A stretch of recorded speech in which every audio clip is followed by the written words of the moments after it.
c'est quand même considéré comme un des regroupements d'îles les plus beaux du monde. Donc je pense que là on est quand même pas mal. Tiens, regarde cet endroit quand même. C'est magnifique. Alors tu vois, à Machu Picchu, il y avait à peu près 400 personnes qui vivaient et en fait c'était un lieu de partage de connaissances. Ce qu'il faut savoir, c'est que Bali, en Indonésie, c'est la seule île qui est hindouiste. Donc c'est pour ça qu'il y a beaucoup de temples hindouistes ici. Le 9 octobre 2018, j'ai quitté la France pour entamer mon premier tour du monde. Une aventure pleine de rebondissements qui restera à jamais gravée dans ma mémoire. Je parcourais du coup en un peu plus d'un an, très exactement 73 324 km, soit près de 2 fois le tour de la Terre en passant par l'équateur. Je traverserai 16 pays tous différents les uns que les autres, avec des cultures, des religions, des paysages et des gens différents. Et j'emprunterai pour cette traversée 14 avions, 26 bateaux, une bonne centaine de bus et un nombre incalculable de tuk-tuk et taxis en tout genre.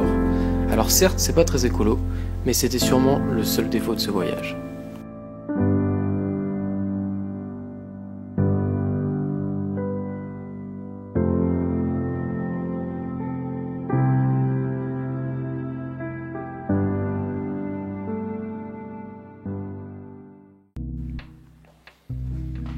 Et bien sûr, le plus important à retenir maintenant, c'est que tout ce que tu as vu ou entendu juste avant, c'est le fruit d'une seule décision.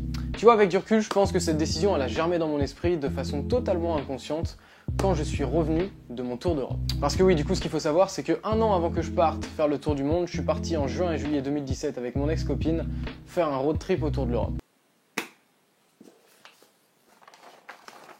Donc ici, tu as le détail de tout le voyage que j'ai réalisé autour de l'Europe au mois de juin et de juillet. Donc parti de la France et j'ai fait tout le sud de l'Europe, pris des bateaux, des trains, repris des bateaux, revenir ici, hop, avant de revenir juste là. Et en vrai, je pense qu'on va pas se le cacher, on part un petit peu tous pour les mêmes raisons. Premièrement, c'est souvent un ras-le-bol de la société, de son boulot, de ses problèmes sentimentaux, familiaux, problèmes personnels. Ça va aussi être forcément une envie d'explorer, une envie de goûter, une envie d'aventure, une envie de courir, de danser, de jouer, une envie de vivre vraiment intensément. Et surtout, et plus profondément, ça va être une quête de sens, une quête de soi et un cheminement pour apprendre à se connaître et apprendre à s'explorer. Et la bonne nouvelle, c'est que si ça te parle, eh bien tu peux me croire, le voyage c'est sûrement une des meilleures décisions que tu peux prendre pour aller t'explorer et pour apprendre un petit peu à te connaître. Quelque chose qui est important aussi à comprendre dans le voyage, c'est que ça se passe pas toujours comme on veut et c'est pas tout le temps tout rose. Ça serait trop beau. Mais forcément, on a toujours une image idéalisée de son voyage, surtout quand on va partir pendant longtemps, mais il y a des moments qui sont totalement normaux, il y a des moments où on se sent pas du tout en voyage et il y a des moments où c'est la galère. Et par exemple, si actuellement je suis en France, c'est à cause d'une maladie et j'aurais préféré continuer mon voyage, j'ai dû revenir. Donc ça fait partie d'une des nombreuses mésaventures que j'ai eues. Moins d'un mois après avoir commencé mon tour du monde, je me suis fait braquer en plein jour sur la plage de Copacabana à Rio. J'ai aussi perdu ma caméra dans les thermes en Bolivie, j'ai dû en racheter une autre, c'est avec laquelle je me filme actuellement. Comme tu le sais peut-être, j'ai aussi perdu ma première carte bancaire et ensuite, 2 semaines plus tard, j'ai perdu ma deuxième carte bancaire, ce qui m'a forcément forcé à voyager pendant 3 semaines sans argent du tout. Donc je te mettrai une petite vidéo juste ici qui est en fait le résumé de ces 21 jours que j'ai passé à voyager en Asie sans argent. J'ai aussi attrapé un virus quand j'étais au Myanmar, ce qui m'a cloué au lit pendant plus de 2 semaines et ce qui m'a emmené aussi à l'hôpital. J'ai aussi été agressé par exemple à Phnom Penh en pleine nuit à 4h30 du mat et je me suis fait voler mon téléphone, je me suis fait voler mon argent, etc. Donc tout ça, c'est des choses forcément qui peuvent arriver. Mais au final, tout ça, c'est vraiment ce qui fait partie du voyage et c'est aussi ce qui nous fait grandir, c'est aussi ce qui nous fait évoluer. Et c'est partie intégrante de toute l'évolution que le voyage va nous apporter aussi. C'est pas uniquement que les choses bien, c'est aussi toutes les galères qu'on va devoir traverser. Pour ma part, je pense que j'avais une vision qui était un petit peu biaisée de ce qu'allait être mon tour du monde, puisque je me voyais être constamment dans un état de profondeur et de communion intense avec la nature, les gens, etc. Alors, c'est vrai dans beaucoup de cas, mais on a des journées qui sont totalement normales, on a des journées qui sont banales, qui sont des journées comme on pourrait avoir dans la vie quotidienne de tous les jours si j'étais resté en France. Et finalement, avec du recul, c'est pas plus mal puisque ça permet d'intensifier chacun des moments qui vont être comme ça. Alors pour ma part, la plupart du temps, c'était quand j'étais dans des sortes de folies solitaires. Par exemple, quand j'allais m'aventurer pendant 2 jours dans la jungle ou quand je rentrais dans une ville qui était totalement différente ou dans un petit village perdu en plein milieu de la campagne dans un pays pas touristique On est dans un environnement qui est totalement différent, avec une culture différente, avec des religions différentes, avec des gens qui sont à l'opposé de ce qu'on peut être. Et donc là, quand on est tout seul dans ce genre d'environnement et qu'on se balade et qu'on regarde un petit peu ce qu'il y a autour, on est vraiment dans l'extase du voyage, dans cette ivresse du voyage. Et c'est vraiment ça que je m'imaginais avant de partir. Mais ces moments-là, ils sont rares et il faut savoir les apprécier. Alors je pense qu'un des premiers freins pour la plupart des gens, ça va être premièrement la peur de l'inconnu. Ça va être aussi la peur de la solitude qui finalement est reliée à une peur de soi-même. Et pourtant, toute l'essence du voyage, c'est d'aller affronter un petit peu ces peurs puisque forcément, on va être confronté à l'inconnu, on va être confronté à soi-même et à la solitude. Et tout ça, c'est aussi partie intégrante du voyage, c'est-à-dire qu'en même temps d'explorer l'extérieur, on explore aussi l'intérieur. Dans la tête de la plupart des gens, un tour du monde, je pense qu'ils le voient comme quelque chose de totalement incroyable, de totalement insurmontable. Alors quand je dis incroyable, c'est pas incroyable dans le terme de l'expérience dans sa globalité, puisque l'expérience est vraiment incroyable, mais c'est vraiment dans le fait que la plupart des gens peuvent voir ça comme quelque chose d'insurmontable, de très difficile, quelque chose pour lequel il faut être entraîné et préparé, qu'il faut partir avec beaucoup de précautions, et que c'est pas donné à tout le monde. Alors pourtant aujourd'hui, je pense totalement le contraire. Puisque à la base quand je suis parti, j'avais un petit peu cette vision-là, et maintenant que je l'ai fait, je me rends compte que finalement, c'est pas si difficile que ça. La seule chose qu'il faut faire, c'est vraiment juste mettre un pas devant l'autre et sauter le pas. Et pour imaginer un petit peu tout ça, quelque chose dont je me souviens, c'est qu'avant, quand je rencontrais un voyageur qui avait voyagé sur du très long terme, qui avait parcouru beaucoup de pays, dont des pays un petit peu obscurs comme ceux que j'ai pu traverser, j'avais directement une valeur perçue sur cette personne-là qui était très haute.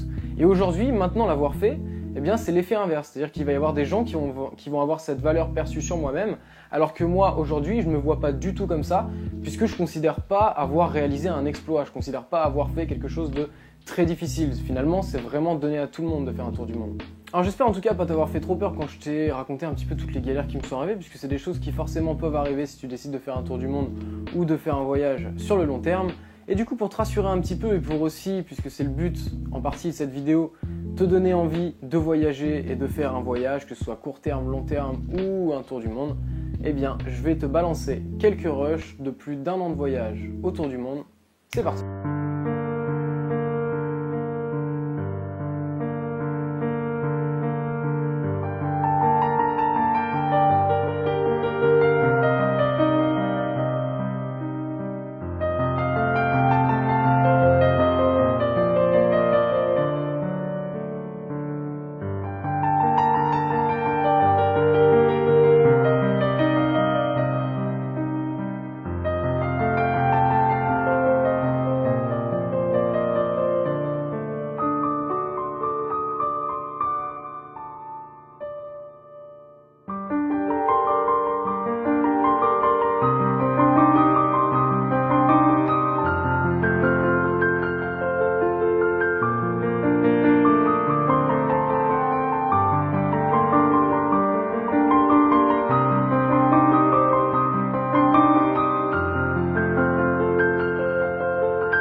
Alors je suis pratiquement sûr que quand tu regardes ces vidéos, ça te fait rêver et tu te dis j'aimerais bien faire la même chose.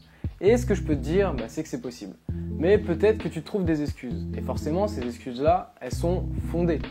Par exemple, moi, je suis jeune, j'ai la santé, je suis un gars, j'ai pas de sécurité d'emploi, j'ai pas d'enfant, donc j'avais toutes les conditions qui étaient réunies pour partir voyager et j'avais plus de frein, mis à part la peur. Mais crois-moi que pendant mon voyage, j'ai rencontré beaucoup de profils types de voyageurs.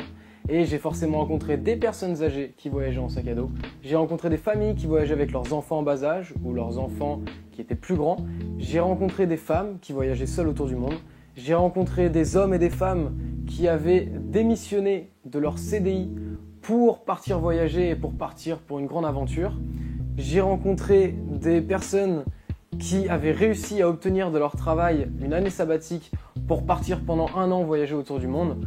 Donc crois-moi que si ces gens-là l'ont fait, n'importe qui peut le faire et on peut enlever toutes les excuses. Donc c'est-à-dire que si tu veux vraiment faire ça, au final, ça tient qu'à toi.